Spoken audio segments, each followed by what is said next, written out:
Well, good afternoon all, and welcome to the Vale Glamorgan Council's Cabinet meeting of today, the 16th of October 2025. I'm Councillor Liz Burnett and Chair of the meeting as the leader of the Vale Glamorgan Council and Cabinet Member for Performance and Resources.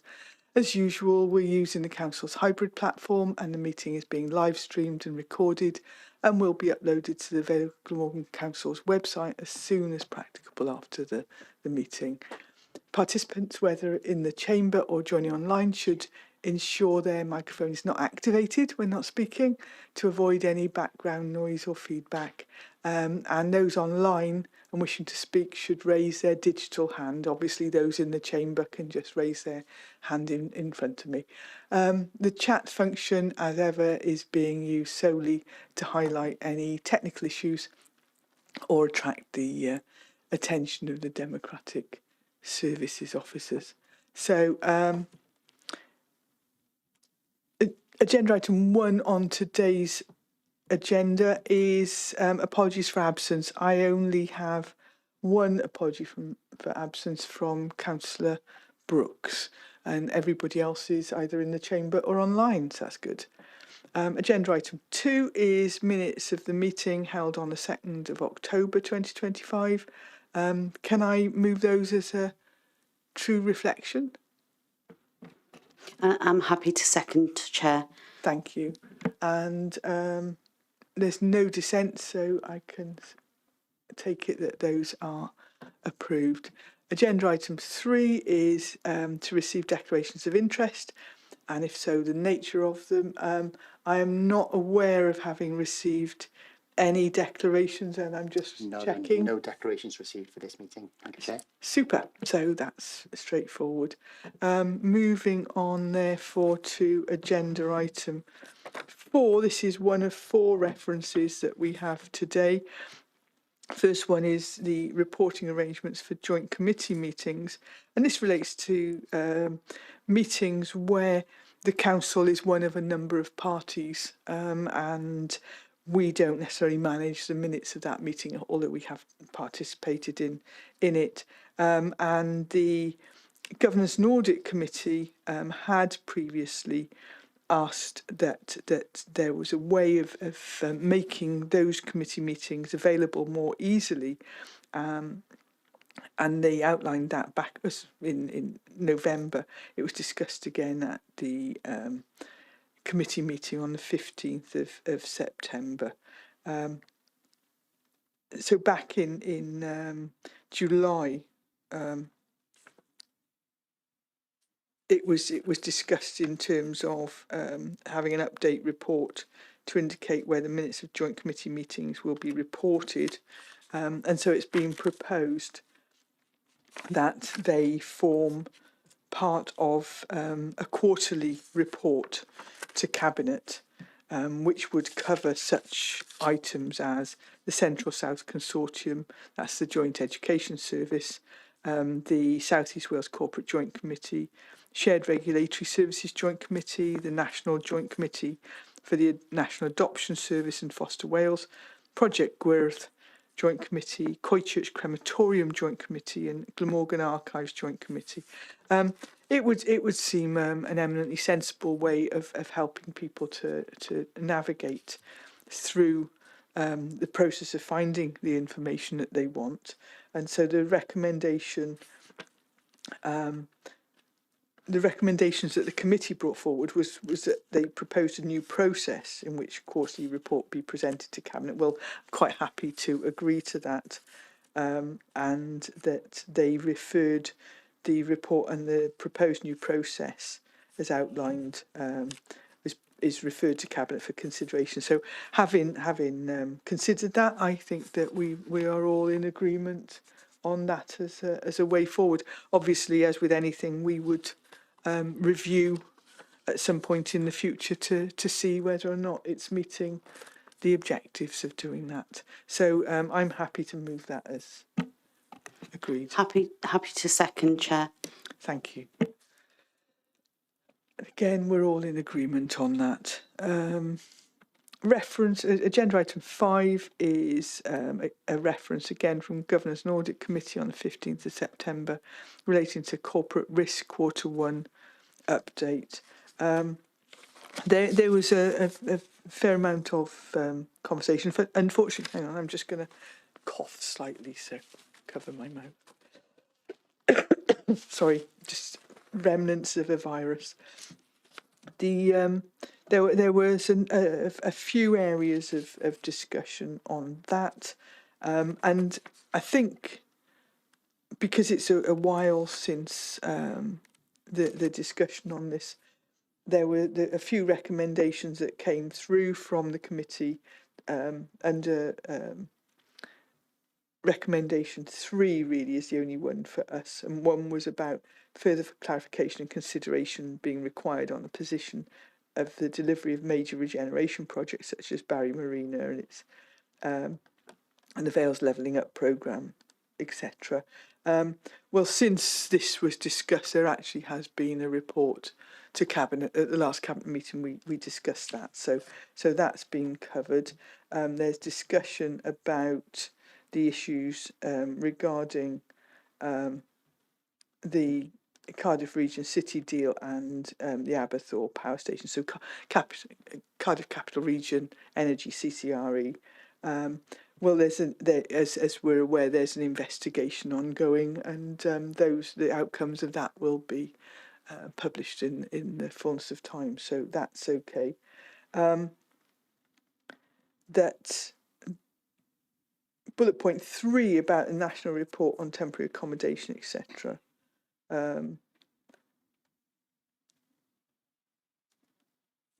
Should be shared with Cabinet. Well, happy to receive that when it's available. So that's not anything for us to action at this point. And the final bullet point talks about the comments from the chair in relating to the importance of adequately monitoring contract overruns and overspends for some projects where the costs had doubled from initial estimates, particularly in the context of those undertaken under delegated powers. I must be honest, I mean, I know that this is something that's been raised before. I'm a little bit at a loss. We've got very strict monitoring arrangements. Any overspends are fully investigated by qualified quantity surveyors. The delegated powers are things that are handed down and agreed by full council. If there are any issues related to that, I would expect them to be raised with the monitoring officer if delegated powers are not being used as prescribed. And I think what I would say is in our capital monitoring reports, we do have sections in terms of changes in expenditure, etc. It's all fully laid out. If there are instances that the committee or the chair are concerned about, then I really would welcome clarification. As I've said previously when this comment's been made, I would welcome clarification. It's a shame I was tied up with other duties on that day, or else that conversation could have happened at the committee. But I would be grateful for clarification on exactly what the chair is covering in that point. So I think that those are things that have all been well covered. Are we happy with that? I don't think there's anything for us to do. Agenda item 6 is again another reference from Governance and Audit Committee, and again from the 15th of September 2025, and this is Q1 2025-26 progress against external regulatory recommendations, an end of year position for 24-25. Again, quite an amount of discussion within the committee in relation to the report.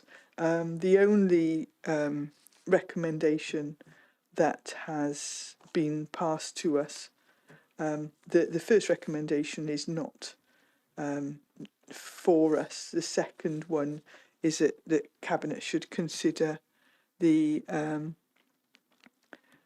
the PPA target date and this be looked at again.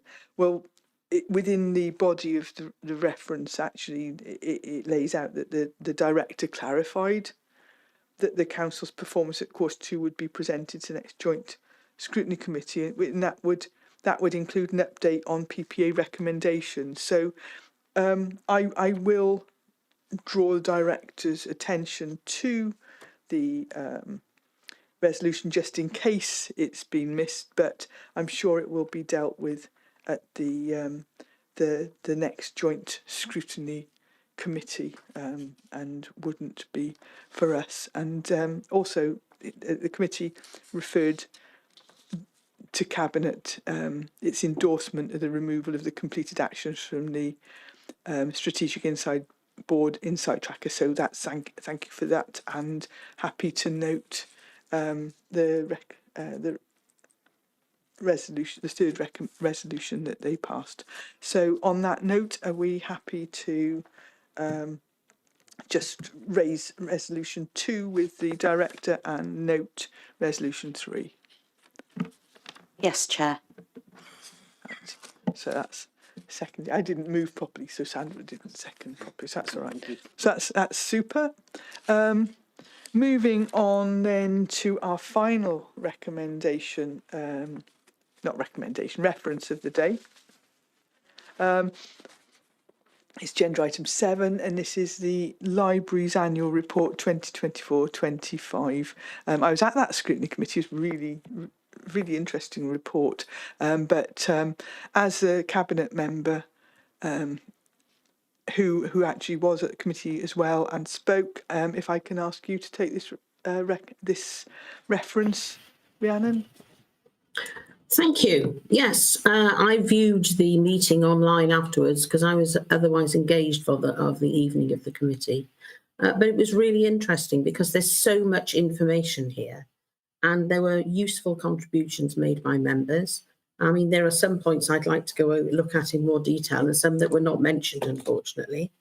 I mean, quite apart from the fact that people go there in order to borrow books, which is what they hope they're going to do, or CDs, or go there for advice. They are hubs for recycling and advice on recycling. I've heard people being given advice on how to use the various recycling bags, etc. The libraries have been used for warm spaces, and I can see that this will be happening again this winter. Most of us, I think, will have had conversations with somebody over the last week about whether or not to turn the heating on or off. And I think that will be, impacting on people who are, concerned about their heating bills, that we are having this early start to having to warm our own homes.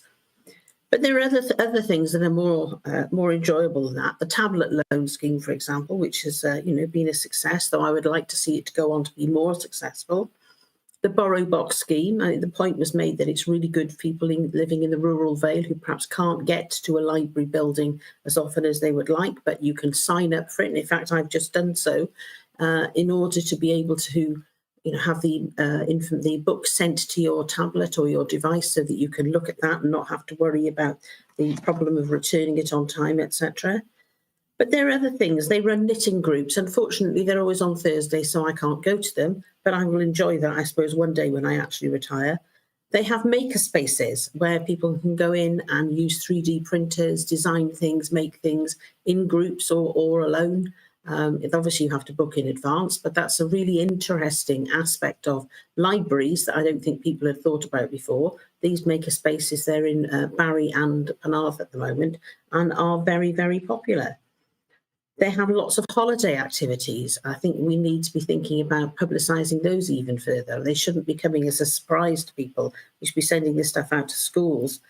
The Lego clubs, if you go into any of the libraries, I was looking in Penarth the other day, and they've got fantastic Lego models, which young people who go to the Lego clubs have designed and set up models, in fact, of the library, which are really, really interesting, and give children the opportunity to work with others and, perhaps make use of types of Lego they don't necessarily have at home.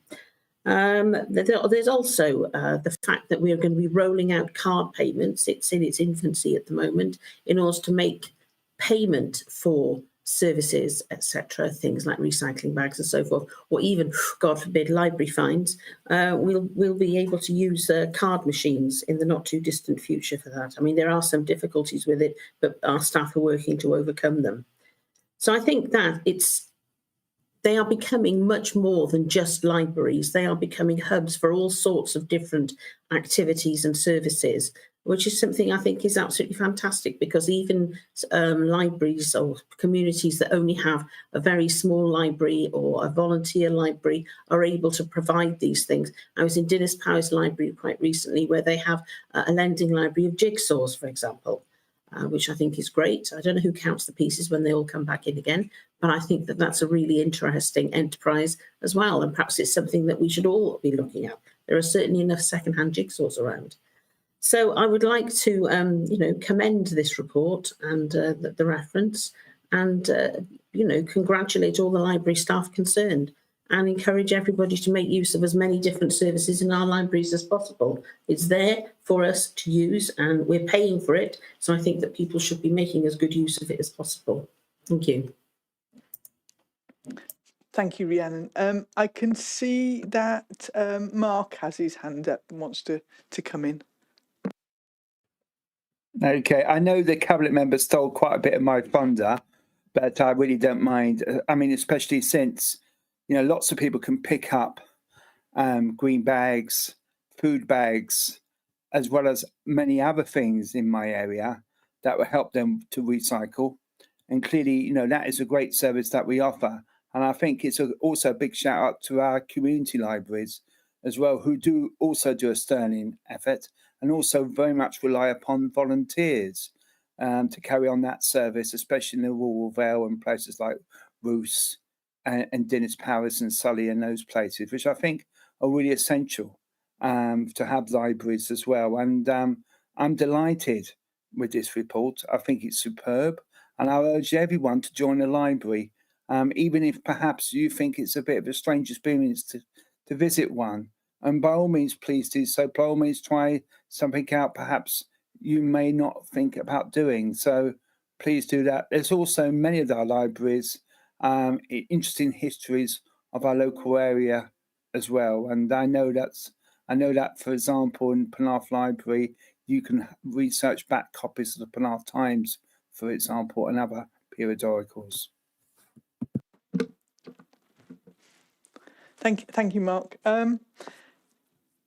Yeah, I know. Well, Rhiannon was talking about borrow box, and I mean, I think one thing that was actually mentioned in the report in terms of the tablet loan scheme, the range of magazines you can get. So, even if you want to save a bit of money, or you would prefer not to be using paper copies where you can actually download digital versions of a massive range of magazines, etc. And my other half is really pleased with that, because it saves him a fortune on buying the camera magazines that he likes. So a huge range of services available in our libraries, and very much community hubs as well. I don't think anybody knew what our community libraries were going to be like years ago when their communities took them over. Massive success. So the scrutiny committee actually asked that the relaunch of the tablet loan scheme and recognition by Welsh Government as leaders in digital inclusion be promoted as much as possible going forward. So I think that is something that we can ask to be built into ongoing communications and promotion of the service alongside the library service. So I'm happy to move the recommendation that's come from the committee. And Rhiannon, I'm hoping that you're going to say absolutely wonderful. yeah, Thank you. Second And that, please. thank you for such a comprehensive run through of what the libraries do. And I think the only thing that we can ask as well is pass on our huge thanks to the staff, who are incredibly creative, and they make some superb displays, etc., for within our libraries. So yes, we'll pass on our thanks as well. Thanks I'll very make sure much. that's done. Super, thank you. So we're through the references now, and I've now got two reports. The first one is Colwinston Community Hall playing field, car park and multi-use games area proposed community asset transfer. If I can just get to the right thing on my laptop, that would be helpful. So yes, this is a fairly straightforward process. Back in March of this year, the Colwinston Community Hall Association submitted an expression of interest for a community asset transfer. I mean, that's something that we hear quite a lot of, but it's actually nice to see one really going forward. In respect of the community hall, that was appraised by the Community Asset Transfer Group in April, and the applicant was invited to submit a stage 2 application business case. So basically a much more complete business case going forward. That was reviewed, that was received in July, and has been considered by the Community Asset Transfer Group in September, and it's been agreed that the stage 2 application with a recommendation went to the council senior leadership team that the community asset transfer be supported. And so, if you have a little look through, it's a fairly straightforward report, but just sort of going through, there is a process. It's to make sure that the assets are looked after, that the people that want to take them over are sustainable, and that it will work. So there is a set process in terms of how you do that. And first, as I said, a non-onerous expression of interest followed up with the full business case, if it seems to work. Now I have looked up some stuff here, and if you look at Appendix 4, the full business plan is laid out there, and I would like to thank the group or the Community Hall Association. It really does make interesting reading, and is probably a good case study in terms of how to do something so constructive, so that when the councillors examine it, they can see, well, what do they want to do, how are they going to make it work, how is it going to be sustainable going forward. And I said it makes a really attractive case. So the straightforward part of this is to take it on to the next stage. We've got 5 recommendations, and I will read them out because they are quite complex. And I also probably need to explain part of it, because we currently don't have a Director of Environment and Housing, but obviously the officer that is fulfilling that function at the moment will carry out those functions. So the first recommendation for us today is that the community asset transfer application submitted by Colwinston Community Hall Association be endorsed.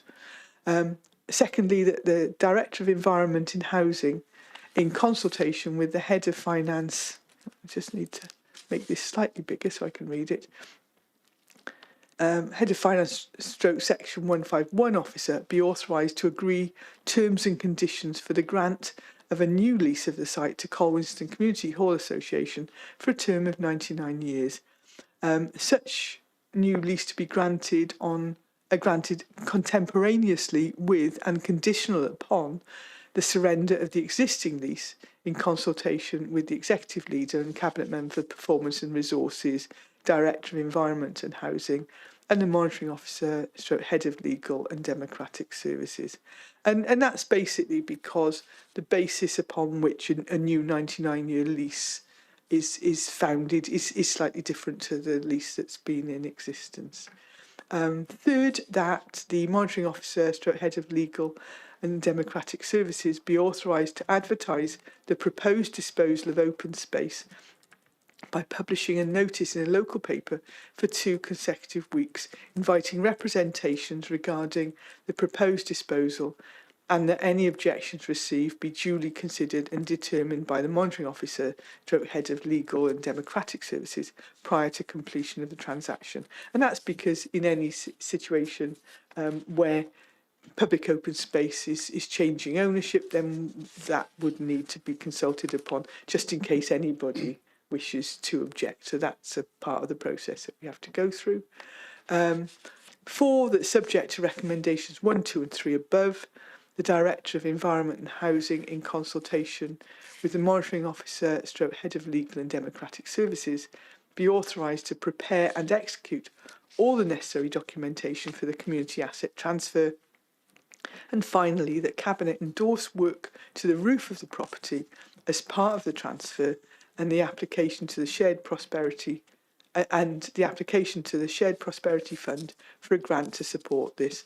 And again, within the report, it talks about making sure that the property that's due to be transferred is in a good state of repair, and that the Cabinet would endorse the repair to the roof as has been agreed. So those 5 recommendations, I'd be happy to move those 5 recommendations.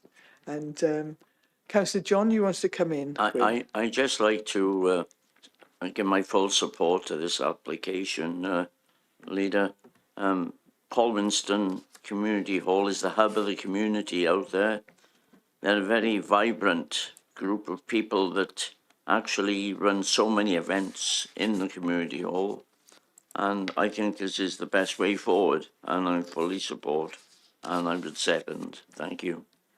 Thanks, Gwyn. That's really good. And we haven't got any dissent or any other comments, so that's agreed.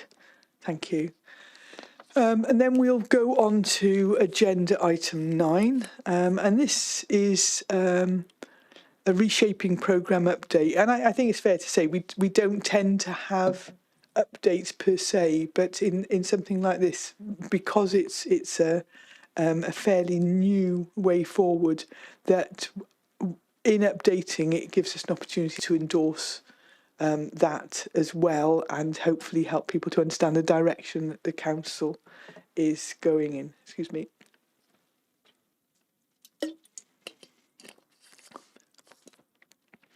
Thank you. And so this is a Q1 update of the Reshaping programme, and when we've talked about sort of budget setting, etc., this is a strategic initiative in terms of looking at a new way for the council to work and deliver services, making sure that not only are we more effective and more sustainable going into the future, but that we're also more responsive to community needs.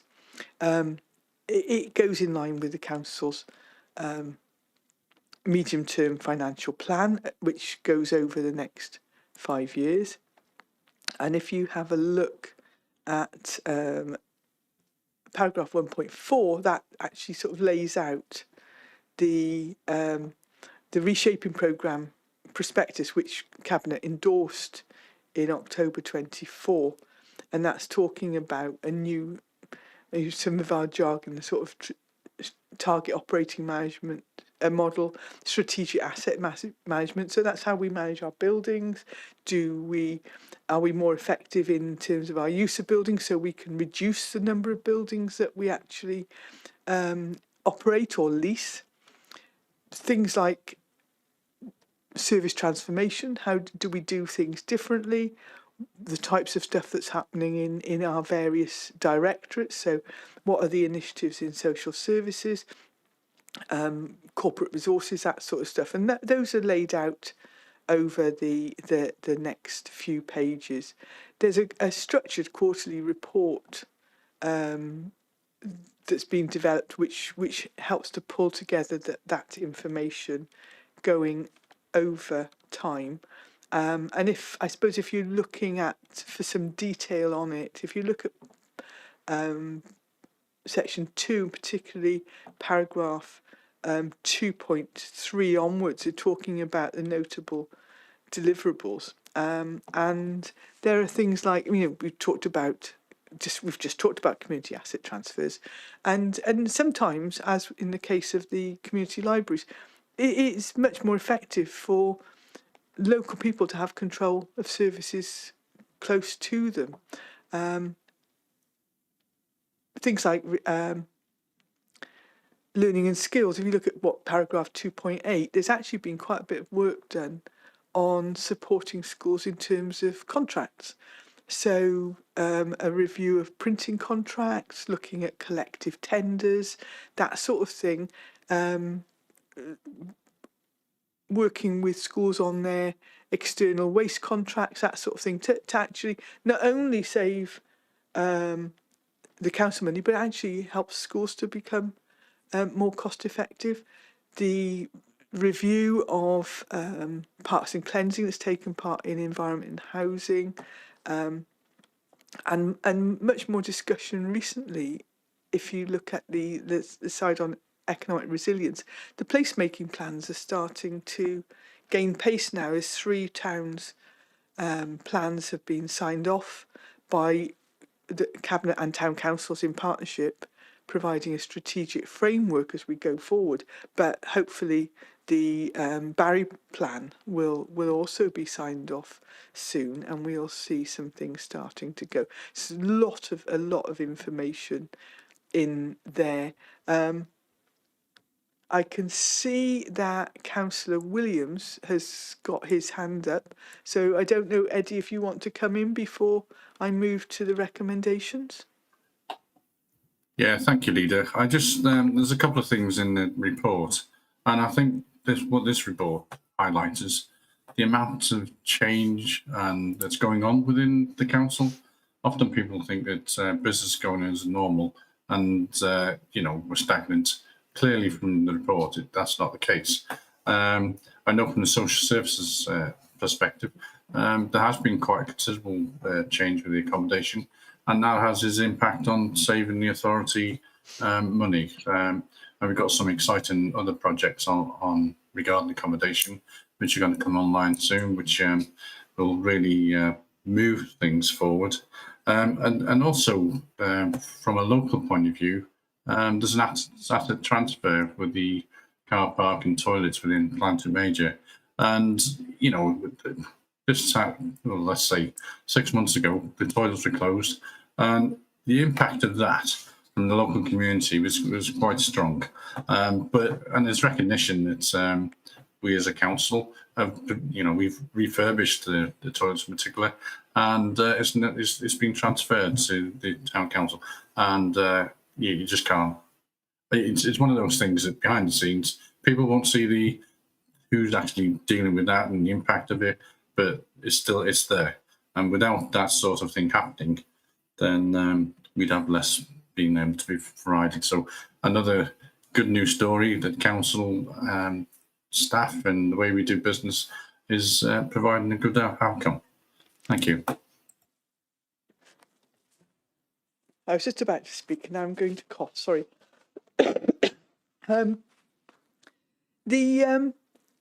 Thanks, Eddie. And I think actually that there's 2 things that I would raise.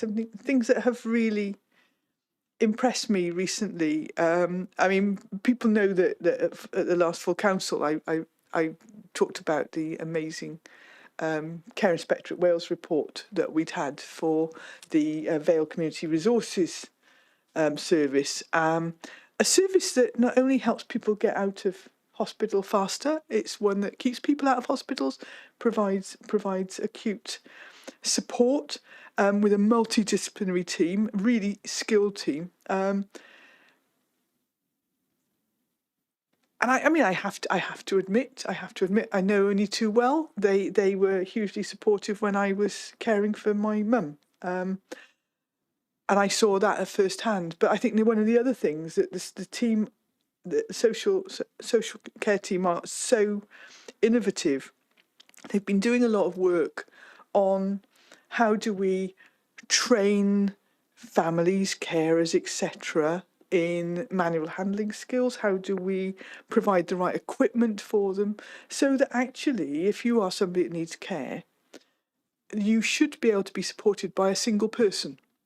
And what that means in that situation, because if somebody's having to be lifted up or whatever by two people, you've got to be honest and say that there's probably a bit of manhandling there, isn't there? Which is not always the most dignified, and that's not what we want for our people that are receiving care in the Vale. And by getting to that stage where we are able to provide a dignified caring service with one carer, it's best all around. I mean, it's safe. It means that we can look after more people with the same number of carers, but it actually is much, much better for the person that's receiving care. And it's those sorts of thought processes that our teams are looking at and saying, how can we do things more effectively? And that is more effectively for the outcomes for the people, as well as more cost effectively. And one way of doing that is by getting as close as possible to the service user, so that people who are receiving our services are actually helping to design those services. And whether that be how we manage town centres, whether that be how we provide care, whether it's any other service, the more that we are able to talk to local people and find out exactly what makes a good service, that's another strand of the work, which is called Brilliant Basics. That is, let's get down to what really matters to local people. So I think there's some really, really super work going on here, and this is just a Q1 update, so hopefully a lot more for the future. So we've got 2 recommendations on this, but I said it is worth a read.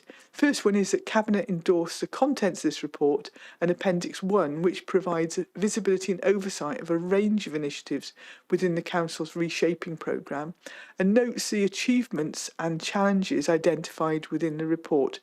And secondly, the Cabinet considers the risks identified within the report and notes how these are being managed in line with the Council's risk management processes. So we understand the challenges ahead, and we've put together the mitigations to hopefully to overcome them. So I'm happy to move. I'm happy to second, Chair. Thank you, Sandra. And I don't have any other hands up. No dissent, so that's agreed. Super.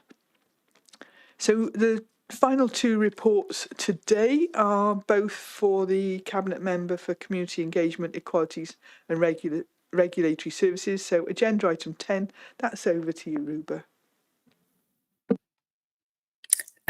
Thank you, Chair. I'll just get my notes. I apologise. So this item, Cabinet are used to this item. It's our annual monitoring report for our local development plan for 2011 and 2026. The LDP was adopted by the Council, as you all know, in June 2017. So the adopted plan includes a monitoring framework, which sets out the targets and indicators against which performance of our policies and development proposals of the plan can be measured. So obviously monitoring is a key aspect of the Welsh Government's plan, monitor and manage approach to the planning system. So it ensures the successful delivery of the LDP. And it takes the monitoring takes the form of an annual monitoring report. And we have to prepare and approve and submit this to Welsh Government by the end of the month, 31st of October each year. Excuse me. So you'll see the suggested format of the annual monitoring report at paragraph 1.5, and it sets out the latest development plans manual edition, and the annual monitoring report includes both, again, as you'll see, the core and local monitoring indicators, and it has a traffic light rating system, which is, I mean, that, you know, it's used as a visual aid to monitor the effectiveness of the plan. So the core aspects of the monitoring report are those that are prescribed by Welsh Government.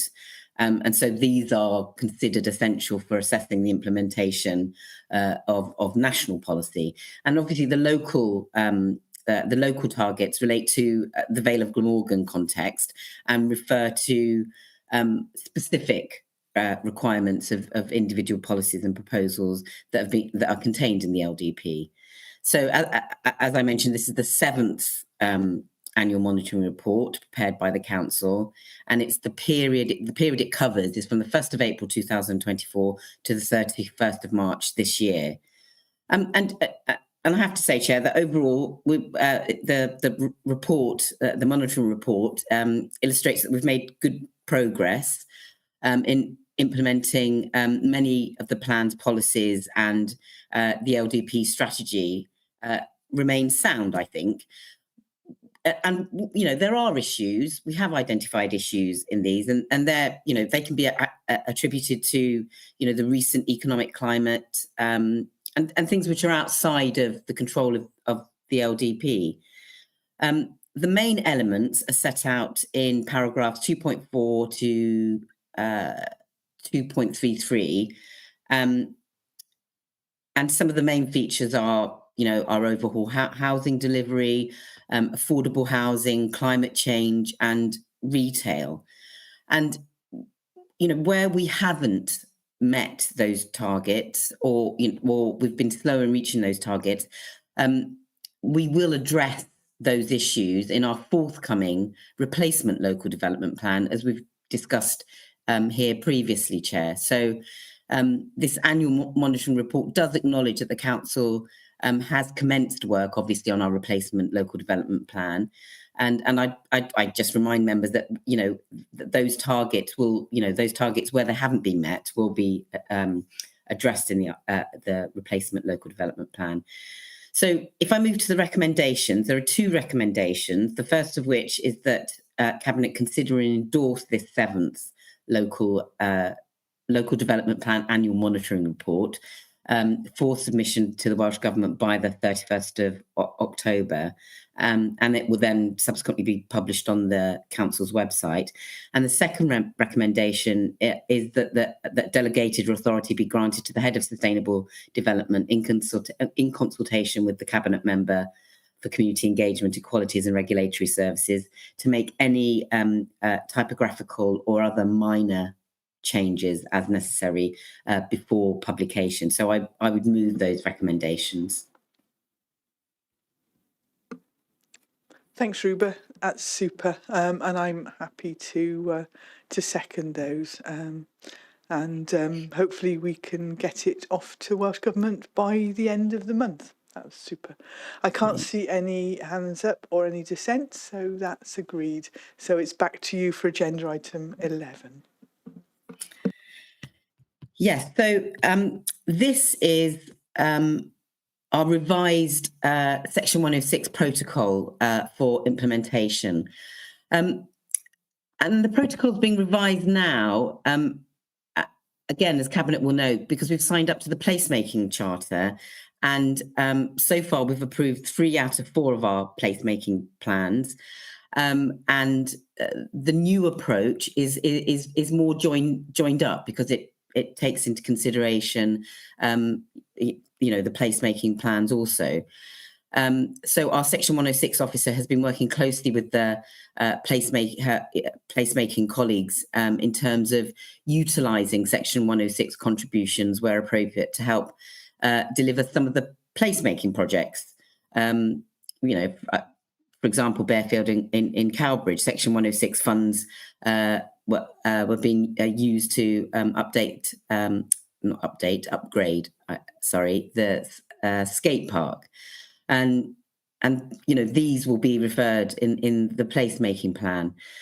And currently, there's no formal requirement to consult with town and community councils, but our practice here in the Vale is to do that. So really, we're just formalising some of what we already do in this revised protocol.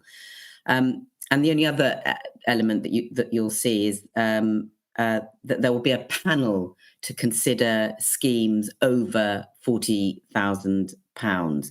So that will be formalised in the new protocol. So, you know, just to summarise, so the key changes are the place-based approach, so enhanced local engagement, and you know, looking at a panel to consider schemes over £40,000. So if Cabinet are happy with that, I can just move to the recommendations, because there are 3 recommendations. Firstly, the Cabinet approve this revised Section 106 protocol, and that's attached at Appendix A for implementation. And just a reminder, this relates to all the financial planning contributions secured through Section 106 agreement, except for education contributions. So just to remind Cabinet of that, and I probably should have said that earlier, but the second recommendation is that obviously delegated authority is granted to the Head of Sustainable Development to authorise Section 106 spend on suitable schemes up to the value of £40,000. And lastly, that the planning obligations supplementary planning guidance is also amended to reflect this Section 106 protocol for implementation. So I would move those recommendations, Chair. Thank you, Ruba, and happy to second those as well. I can see that Councillor Williams has got his hand up, but I beat him to it to second. But over to you, Eddie. Thank you, Leader. So, in short, I endorse and support this. One of the key changes that 2 key points I wanted to raise was the education part. People may question why, you know, isn't money kept locally, and it's just a recognition that a lot of provision that we have goes across the Vale. We've got many individuals that are transported to, you know, facilities which provide additional provision for those that need it. So we need to be able to do that and to support that. And hence, you know, if you look at the projects that have happened in the last few years, there's been a recognition that we've supported many of the developments in the other parts of the Vale. And, you know, it's another one of those things that happen that people may not be aware of. And notwithstanding that, although it does say that, you know, it doesn't constrain education, there still has been a lot of money out of the local S106 gone into local education facilities. So I don't want to think people think, oh, wait a minute, this just goes off. The second piece was the placemaking, and it's changed quite a way on the engagement between the Vale and town and community councils. And I think to have this protocol change, which recognises that and puts them on you know, as a partner within it, is really important, because I'm not sure that that's been as clear in the past as it has been, and it's clear now there's going to be some consultation with them, and also the responsibility to engage with local groups. You know, the town and community councils can do that, can't they? So that it's from the local area. There's one caveat I would probably add to it: the 21 days notification. We may just have to slightly adjust that, because some of the towns and community councils have their meeting once a month, so maybe just those timescales. And I'm sure, as we've done in the past with other planning applications and the like, we can make adjustments on a case-by-case basis. But I also like the fact that once those items have been put forward to the panel, that it goes back to the town and community councils for them to have a voice on that as well. So excellent. I'd like to change. Thank you. Yeah, thanks, Eddie. I mean, and you're exactly right about the education, because that we do spend obviously money on education, and some of that does come out of Section 106. But obviously, it because of its reach is greater. We don't confine that, to the one place. And as far as engagement is concerned, I think certainly, the Section 106 team do engage as far as possible, and are very happy where time allows to give more time to engagement so that local groups can be involved, as well as the town and community council. So it is really important that we engage meaningfully and properly with our local communities. And I think what the protocol does is really, as I said before, it formalizes that. And in fact, when you read through it, as I can see you have, Eddie, it gives you the stages by which that should be conducted. Thank you, Chair. It's all right. It was a bit slow responding, my button. Yeah, I think this is a really positive way forward. And I was just going to say that we're all in agreement, but I can see now that Councillor Wilson has also got his hand up, so I'll bring him in, and I'll try and respond faster next time. Over to you, Mark. Thank you very much, Chairman. Thank you very much, Ruba, for that presentation. Just a couple of observations, really. I notice, lots of town and community councils sometimes get frustrated about consulting on 106. But 106 is quite a complicated beast, as we all know, because sometimes the area benefit can be very small. And we're also very much tied to legal agreements with developers and with other parties. And obviously, we're tied very much with the planning process as well. So it's not an easy fix. This isn't. But nevertheless, it's a really good attempt to try and get there. And I think over the years, we have refined these protocols so much. So we have lots of consultation. But I think it's also important that we got to think about what the application is trying to do, and making sure that we fulfill the conditions that relate to the application.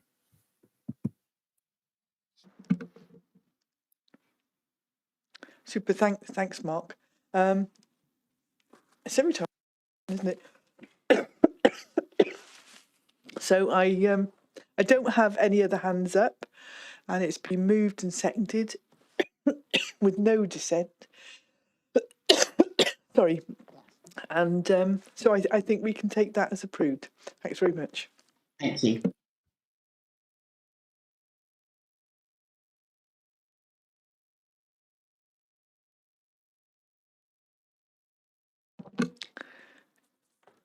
Super. Apologies, it's like coughing fit. So I don't have any urgent items under part 1, neither do I have any part 2 items. So it just leaves me to bring the meeting to a close, and thank you all for your attendance today. If the Democratic Services officers could confirm that the live stream and